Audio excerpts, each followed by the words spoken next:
Qual é o foco principal das histórias da Bíblia?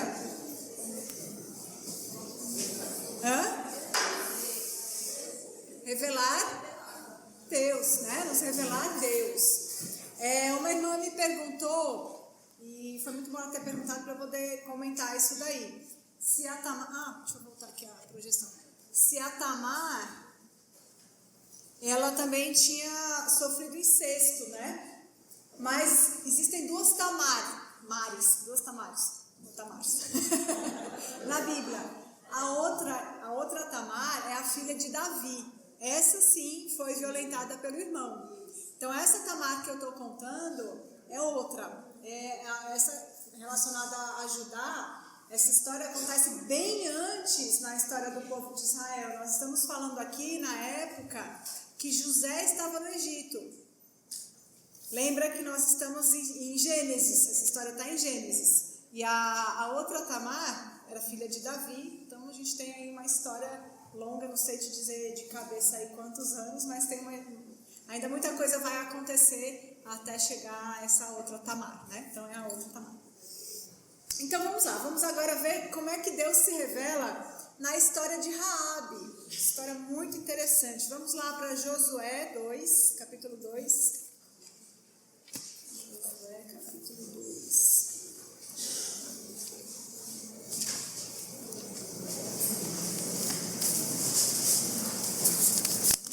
E aqui nós estamos com o povo de Israel prestes a entrar na Terra Prometida, né? É esse o contexto histórico que nós estamos aqui em Josué. Então, Josué 2, nós vamos olhar esse capítulo todo.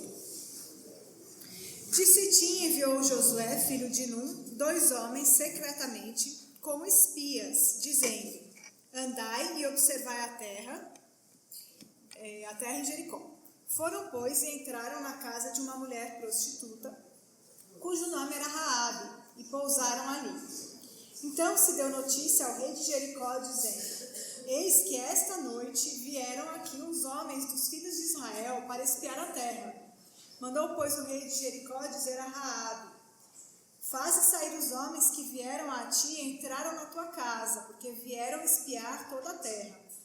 A mulher, porém, havia tomado e escondido os 2 homens, e disse: é verdade que 2 homens vieram a mim, porém eu não sabia de onde eram. Havendo-se de fechar a porta, sendo já escuro, eles saíram, não sei para onde foram. Ide após eles depressa, porque os alcançareis. Ela, porém, os fizera subir ao eirado e os escondera entre as canas de linho que havia disposto em ordem no eirado. Foram-se aqueles homens após os espias pelo caminho que dá aos vales do Jordão. E havendo saído os que iam após eles, fechou-se a porta. Antes que os espias se deitassem, foi ela ter com eles ao eirado e lhes disse: bem sei que o Senhor vos deu esta terra, e que o pavor que infundis caiu sobre nós, e que todos os moradores da terra estão desmaiados. Por que esse povo tinha medo de Deus? O que eles tinham ouvido falar?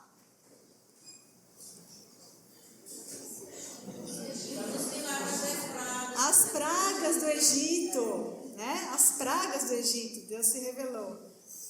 Então, continuando aqui no 10. Porque temos ouvido que o Senhor secou as águas do Mar Vermelho, diante de vós, quando saís do Egito, e também o que fizeste aos 2 reis dos amorreus, Seom e Og, que estavam além do Jordão, os quais destruístes. Ouvindo isto, desmaiou-nos o coração, e ninguém mais há ânimo algum por causa da vossa presença. Porque o Senhor vosso Deus é Deus em cima nos céus e embaixo na terra. O que a gente está vendo aqui nesse versículo? Raabe está reconhecendo que Deus é Deus, né? E ela temeu a Deus. Agora, pois, jurai-me, vos peço, pelo Senhor, que assim como usei de misericórdia para convosco, também dela usareis para com a casa do meu pai, e que me dareis um sinal certo, de que conservareis a vida a meu pai e a minha mãe, como também aos meus irmãos e minhas irmãs, com tudo o que tenho, e de que livrareis a nossa vida da morte. Então lhe disseram os homens: a nossa vida responderá pela vossa, se não denunciardes essa nossa missão. E será, pois, que, dando-nos o Senhor essa terra, usaremos contigo de misericórdia e de fidelidade. Ela então os fez descer por uma corda pela janela, porque a casa em que residia estava sobre o muro da cidade. E disse-lhes: ide-vos ao monte, para que porventura vos não encontrem os perseguidores. Escondei-vos lá 3 dias, até que eles voltem, e depois tomareis o vosso caminho. Disseram-lhe os homens: desobrigados seremos desse teu juramento que nos fizeste jurar, se vindo nós à terra não atares este cordão de fio de escarlata à janela por onde nos fizeste descer. E se não recolheres em casa contigo teu pai, tua mãe e teus irmãos e toda a família de teu pai. Qualquer que sair para fora da porta da tua casa, o seu sangue lhe cairá sobre a cabeça. E nós seremos inocentes, mas o sangue de qualquer que estiver contigo em casa cai sobre a nossa cabeça, se alguém nele puser a mão. Também, se tu denunciares essa nossa missão, seremos desobrigados do juramento que nos fizeste jurar. E ela disse: segundo as vossas palavras, assim seja. Então os despediu, e eles se foram, e ela atou o cordão de escarlata à janela. Foram-se, pois, e chegaram ao monte, e ali ficaram 3 dias, até que voltaram os perseguidores, porque os perseguidores os procuraram por todo o caminho, porém não os acharam. Assim os 2 homens voltaram, e desceram do monte, e passaram, e vieram a Josué, filho de Num, e lhe contaram tudo quanto lhes acontecera. E disseram a Josué: certamente o Senhor nos deu toda esta terra nas nossas mãos, e todos os seus moradores estão desmaiados diante de nós. Então nós vemos aí uma mulher extremamente corajosa, que vem de um povo perverso, que Deus tinha ordenado que fosse destruído, mas Deus reconhece a fé de Raabe e muda a história dela. Vamos olhar agora em Josué 6, como é que essa história continua. Josué 6, do 15 ao 25.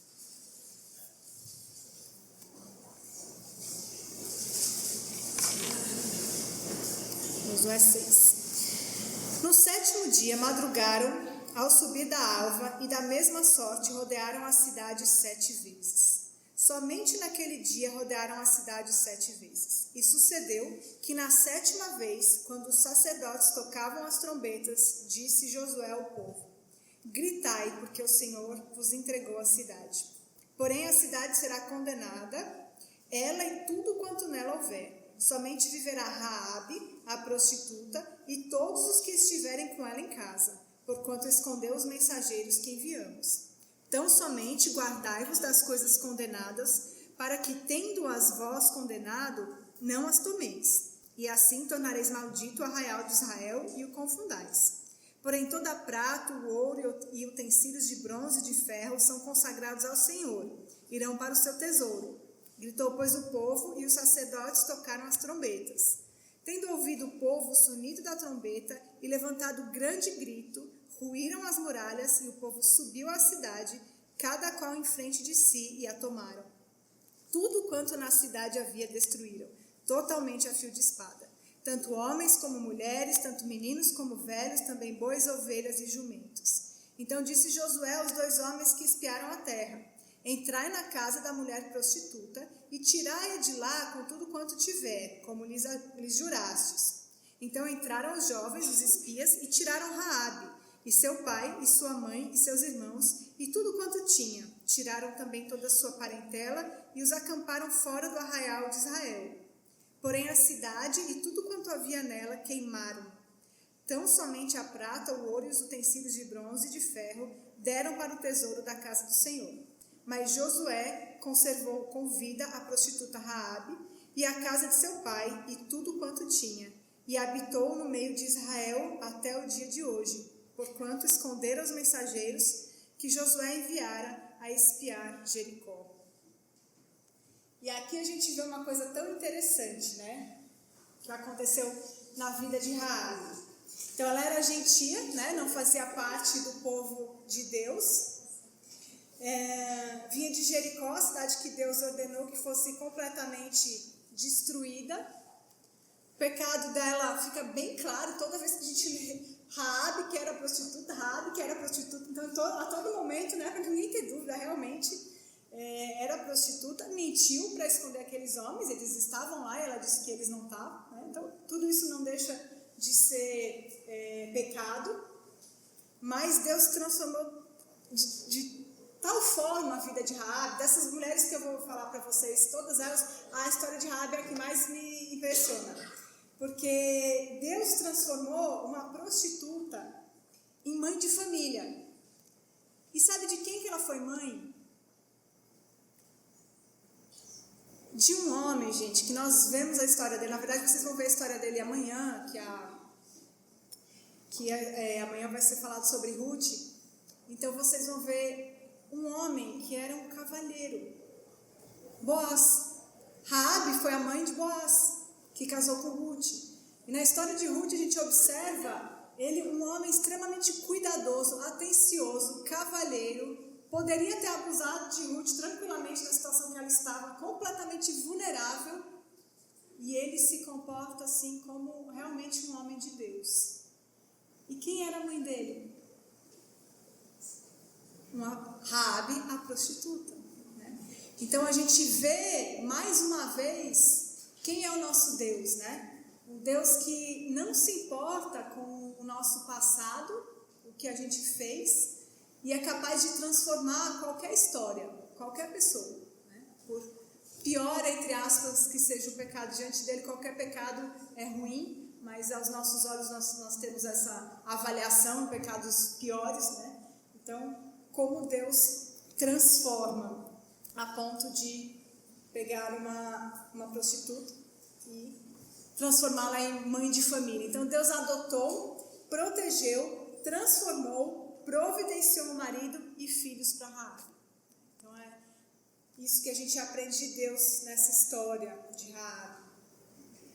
A história de Ruth, eu não vou falar para vocês, porque a Aline vai ensinar para vocês amanhã a história de Ruth. Então, a gente não vai passar pela história toda.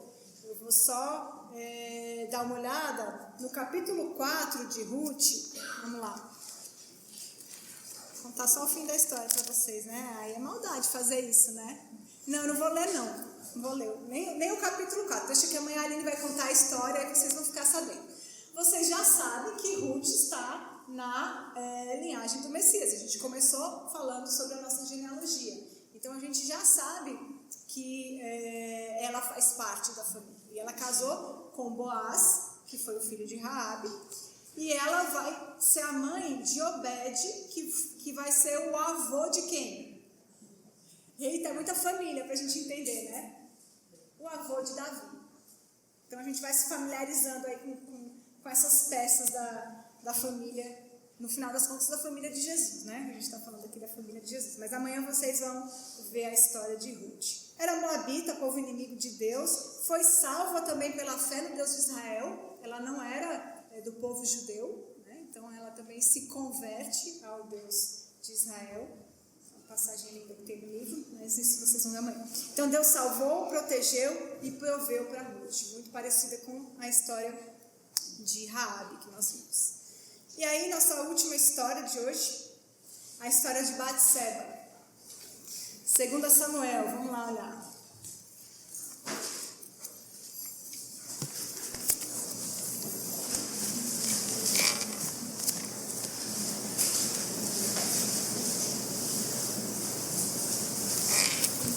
Segunda Samuel 11. Vou ler do 1 ao 5, depois o 26 e o 27. Decorrido um ano, no tempo em que os reis costumavam sair para a guerra, enviou Davi a Joabe e seus servos com ele e a todo Israel, que destruíram os filhos de Amon e sitiaram Rabá.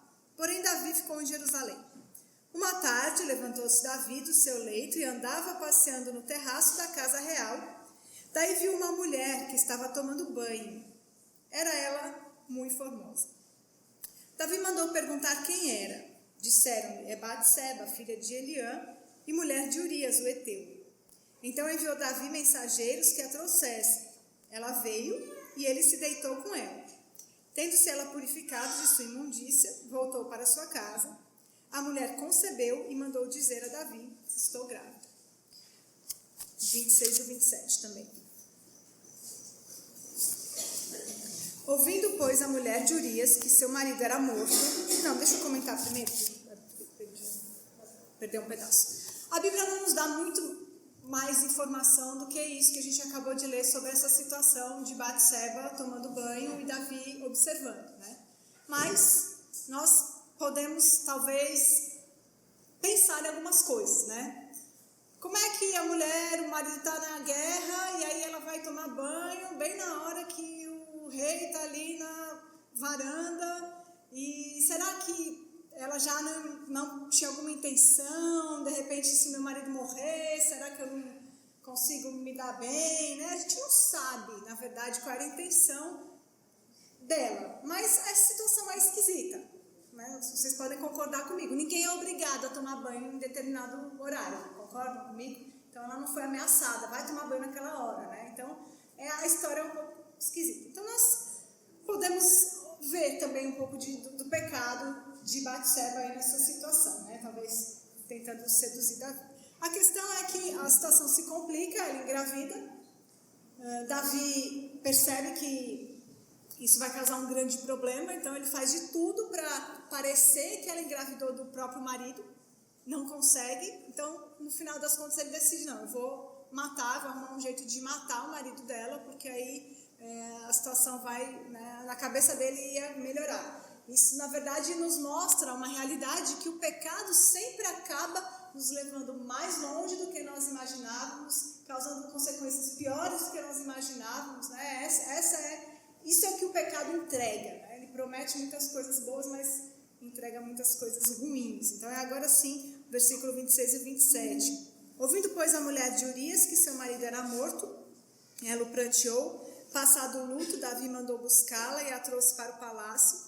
Tornando-se ela sua mulher, ele deu à luz um filho. Porém, isto que Davi fizera foi mal aos olhos do Senhor, né? Então, Deus não se agradou nem um pouco. E aí chama o profeta Natã para confrontar Davi.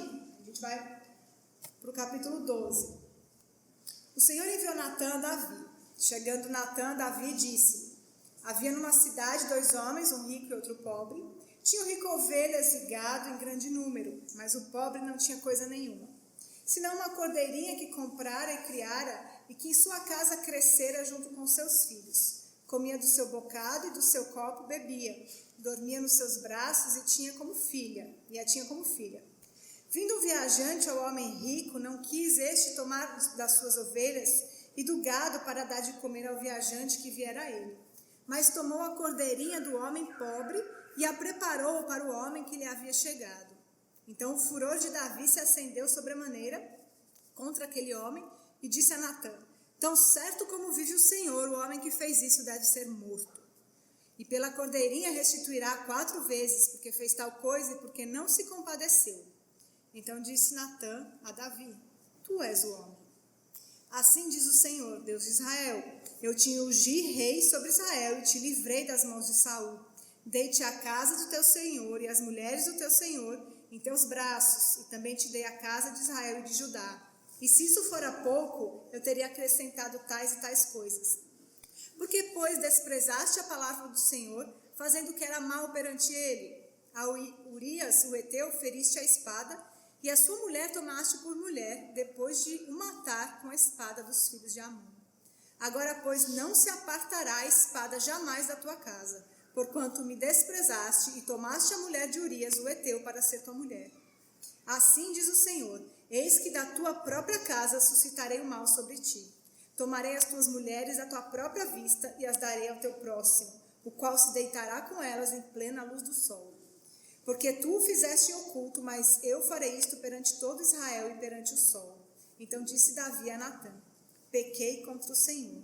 Disse Natã a Davi: também o Senhor te perdoou o teu pecado, não morrerás. Mas posto que com isto desse motivo a que blasfemassem os inimigos do Senhor, também o filho que te nasceu morrerá. Até o 18. Então Natã foi para sua casa, e o Senhor feriu a criança que a mulher de Urias dera à luz, e a criança adoeceu gravemente. Buscou Davi a Deus pela criança, jejuou Davi, e vindo passou a noite prostrado em terra. Então os anciãos da sua casa se achegaram a ele para o levantar da terra. Porém ele não quis e não comeu com eles. Ao 7º dia morreu a criança. E temiam os servos de Davi informá-lo de que a criança era morta, porque diziam: Eis que, estando a criança ainda viva, lhe falávamos, porém não dava ouvidos à nossa voz. Como, pois, lhe diremos que a criança é morta? Porque mais se afligirá. E o 24. Então Davi veio a Batseba, consolou-a e se deitou com ela, e teve ela um filho a quem Davi deu o nome de Salomão, e o Senhor o amou. Então nós vemos tanto uma história muito enrolada por conta de pecado em cima de pecado, sofrimento também de Batseba, ficou viúva, perdeu o primeiro filho, pecado adulterou, mas mais uma vez a gente vê a mão soberana de Deus em tudo isso. Deus perdoou o pecado de Davi e Batseba, né? Eles sofreram a consequência de perder aquele primeiro filho, mas Deus não levou a consequência, mas Deus providenciou outro filho, e esse filho veio a ser o rei Salomão, né? Então a gente vê mais um exemplo de graça e misericórdia do nosso Deus, mesmo diante de uma situação completamente enrolada por conta de tanto pecado. E aí, para a gente concluir os nossos aprendizados em cima dessas histórias que nós lemos, nós vamos ver aqui, são 8 lições que nós aprendemos. A primeira delas é que Deus não nos dá o que merecemos. O Salmo 103:10 fala o quê? Alguém pode ler para mim?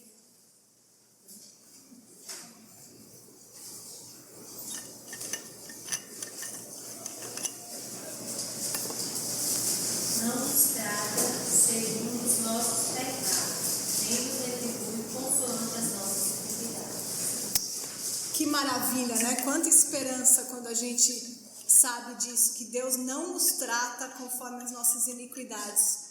Senão certamente nenhuma de nós estaríamos aqui, né? E a gente viu isso muito claro através das histórias dessas mulheres hoje à noite, né? Ele não nos trata de acordo com as nossas iniquidades.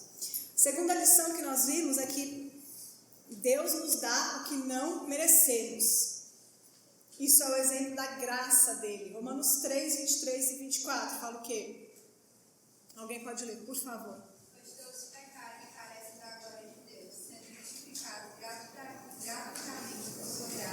Mediante a redenção que há em Cristo Jesus. Todos nós carecemos da graça de Deus e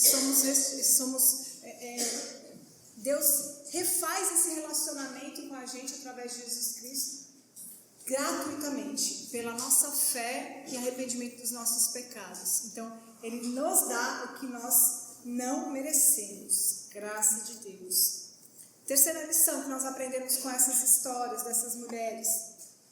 Às vezes não entendemos as coisas que Deus permite que aconteçam em nossas vidas, mas Ele está no controle de tudo e seus planos sempre vão se cumprir. Como a gente comentou, provavelmente Tamar, ao passar por tudo aquilo, não entendia por que tudo aquilo estava acontecendo com ela. As outras histórias das outras mulheres, a mesma coisa. Quando a gente está passando pela dificuldade, pelas lutas, muitas vezes nós não entendemos e às vezes nós temos a sensação de que Deus sumiu.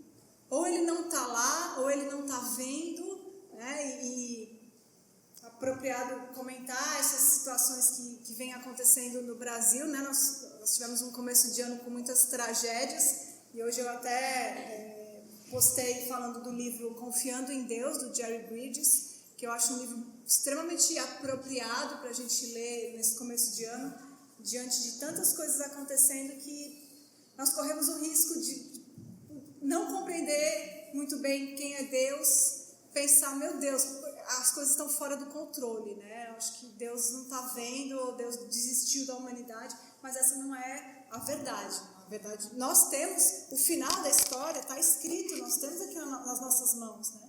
Então não é que Deus fecha os olhos e aí no final Ele vai lembrar, não. A história está escrita por Ele e tudo isso está no controle dele. O que fala Jó 42:2?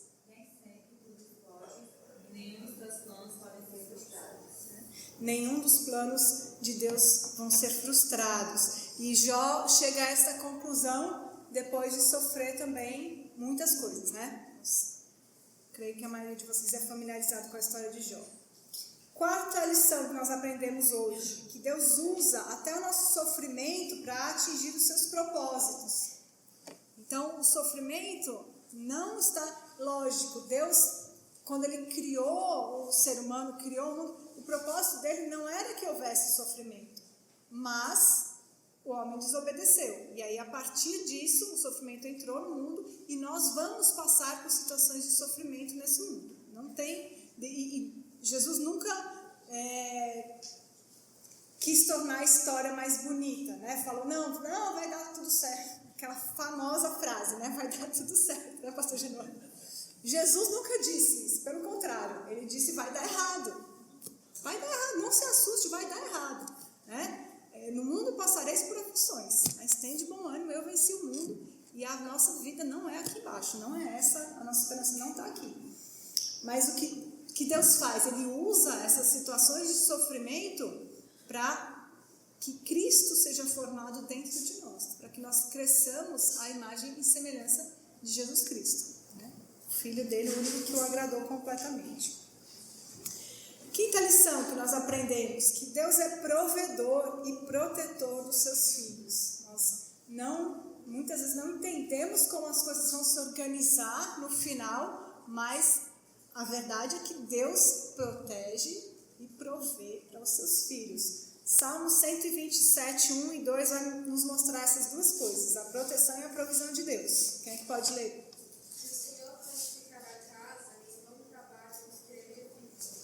Não guardará a cidade, em vão vigiar a sentinela. Inútil vos será levantar de madrugada, repousar à tarde, comer o pão penosamente granjeaços. Aos seus amados, ele dá enquanto dorme. Então é Deus quem protege e quem provê para os seus. Sexta lição que nós aprendemos, que Deus perdoa os nossos pecados, mas não nos livra das consequências. As coisas que nós nos envolvemos, mediante o nosso arrependimento, Deus sempre vai perdoar. Mas nós precisaremos colher os frutos das coisas que nós fizemos, né?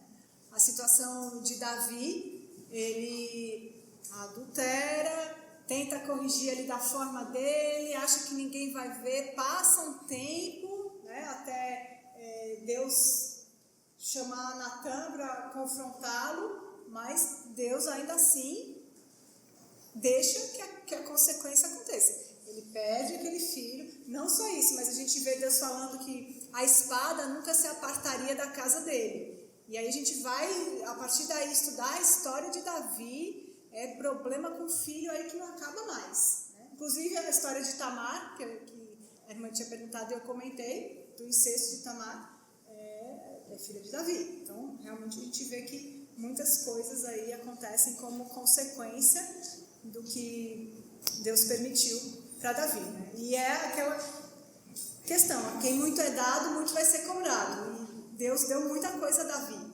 E a responsabilidade dele era muito grande como um líder.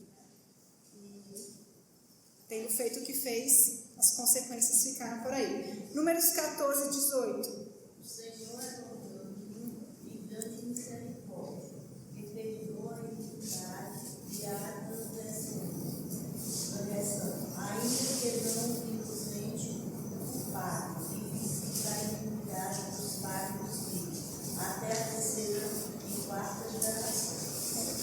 Não é que Deus vai punir os filhos pelo pecado dos pais, não é isso, porque a Bíblia vai falar em outra parte que Deus não faz isso. Deus não vai, meu pai pecou e Deus vai punir em mim, não é isso. Mas a questão é que a consequência dos nossos pecados, ela atinge muitas vezes os nossos familiares, nossos filhos e às vezes netos, depende do que foi feito, vai seguir. Na própria história de Davi, né? A consequência do pecado de Davi, primeiro morreu o primeiro filho com Batseba, depois a questão da espada não se apartar da casa dele, os filhos foram colhendo ali também as consequências do pecado de Davi, né? Lógico que aí eles vão se envolver nos próprios pecados deles também, que vão ter as consequências deles, mas a questão é que a consequência do pecado, muitas vezes, ela vai mais longe, como eu falei. O pecado sempre vai levar mais longe do que você imaginava, sempre vai causar coisas piores do que você calculou, né? Então, o bom é não arriscar, né? Infelizmente, a gente insiste continuar muitas vezes. Lição 7. Nossas histórias de vida são uma pequena parte da grande história de Deus. Como eu falei no começo, não é você que aceita Jesus, Ele que te aceita. Não é que eu vivi a minha história soberana na minha vida e um dia eu vou lá e eu pego aqui Jesus, né, na prateleira, né, aceitei, dei oferecer uma bandeja para mim, eu quero. Aceita Jesus? Aceita. Por favor, só um, por favor. Aí eu pego e coloco na minha vida. Né? A gente vive mais ou menos assim, mas não é absolutamente assim. Ele que aceita a gente, Ele que recebe a gente, e aí nós somos incluídos na história dele. A história é dele, é sobre ele. Né? Eu não entendo qual é o propósito de Deus na minha vida. O propósito de Deus na sua vida está aqui, Isaías 43:7.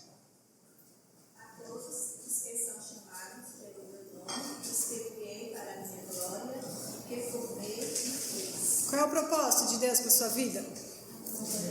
A glória de Deus. Né? Você foi criado para a glória de Deus. Eu fui criado para a glória de Deus. Então não é difícil achar o propósito de Deus para a nossa vida. Está aqui nas Escrituras. Nós não somos chamadas a ir buscar o propósito. O que será que Deus tem para mim? Deus quer que você glorifique o nome dEle, aonde quer que você esteja.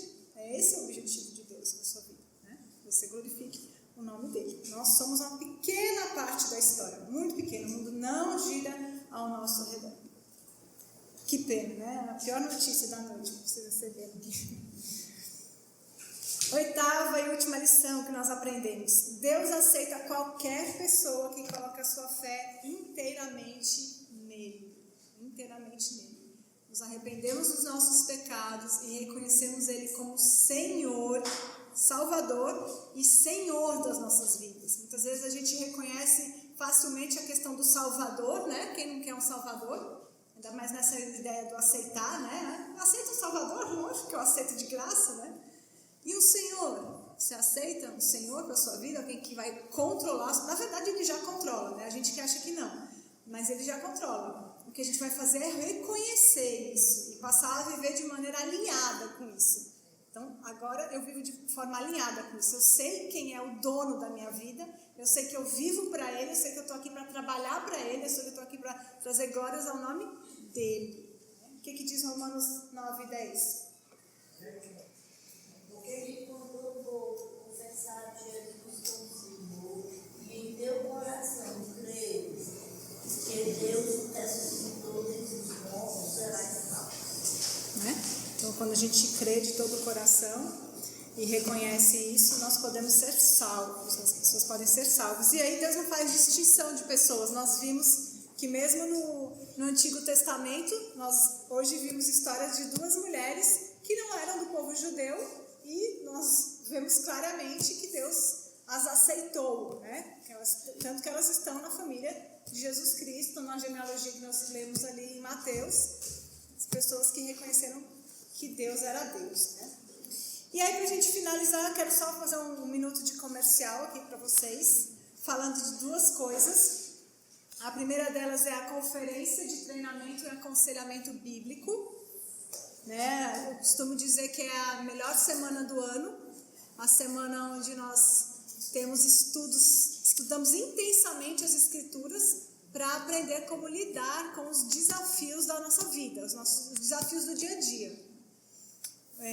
A gente faz com o objetivo de ajudar outras pessoas. Aconselhamento é algo que Deus manda todo cristão fazer, e nós já fazemos naturalmente, nós damos conselhos a todo momento. E se eles não são bíblicos, eles estão vindo da onde, né? Então, o ideal é que eles sejam bíblicos. Mas o que acaba acontecendo é que, à medida que nós participamos das aulas, nós vamos ser trabalhados. Deus vai trabalhando o nosso coração. Então, em primeiro lugar, a gente vai vendo o nosso coração sendo transformado. E aí, depois disso, a gente usa esse conteúdo para ajudar outras pessoas. E a segunda propaganda da noite é sobre o meu livro, que vai ser lançado também na semana do aconselhamento bíblico. Depois eu vou dar mais detalhes, porque o livro ainda não está impresso, já está com a capa, mas ainda não está impresso, ainda faltam alguns detalhes. Mas é sobre um assunto extremamente importante, que o mundo fala de todo jeito, errado de todo jeito, Infelizmente, na igreja nós falamos muito pouco quando falamos, né? E o resultado disso são casamentos destruídos, que nós vemos diariamente, principalmente quem serve no Ministério de Aconselhamento Bíblico sabe o tanto de problema que isso tem causado, né? A falta de informação sobre o assunto sexo. E o nome do livro é Mulheres e Sexo, Mentiras que Escravizam e as Verdades Bíblicas que Libertam. Então você vai ter... Obrigada por me avisar que está na hora de acabar. Vai ter informações sobre o que glorifica a Deus nessa área, tá certo? E para finalizar, vou deixar aqui para vocês meu e-mail, meu WhatsApp, qualquer dúvida que vocês tenham, qualquer coisa que queiram perguntar, queiram material, eu quero estudo sobre isso, sobre aquilo, eu quero um livro sobre isso, me indica isso. Estou aí à disposição de vocês, tá certo?